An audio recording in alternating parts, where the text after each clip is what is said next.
Toronto se prépare à être le centre du continent cette semaine. Il y aura les Jeux panaméricains qui commencent vendredi, mais avant, il y aura aussi, coup sur coup, le sommet économique panaméricain et le sommet des Amériques sur le climat. Et question de préparer le terrain, une grande marche avait lieu cet après-midi avec comme tête d'affiche l'actrice et militante Jane Fonda. Alex Boissonneau. Syndiqués, écologistes, autochtones parlent d'une seule voix. Ils exigent une économie fondée sur la justice, à la fois respectueuse des gens et de l'environnement. Ces deux marcheurs ont fait le voyage de Drummondville. Je suis vraiment contente, là, sérieusement. Je trouve que ça pourrait vraiment faire un changement. Rassembler une foule provenant d'horizons politiques aussi différents représente déjà une victoire pour les organisateurs de la marche.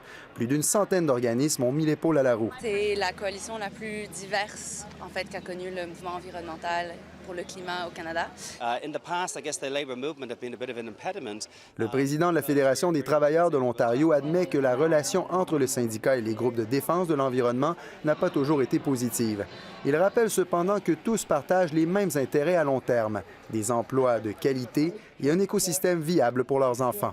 C'est important que des visions entre les groupes sont disparues. L'événement comptait sur des appuis de taille,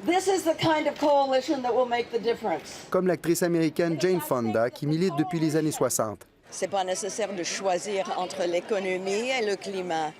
Ce n'est pas un hasard si cet appel au changement a lieu maintenant dans la métropole. Les projecteurs sont braqués sur Toronto, qui accueille les Jeux panaméricains, mais est aussi l'hôte de deux forums de discussion importants sur l'environnement et l'économie. Et puis c'est ça qui pousse les politiciens à agir, ultimement.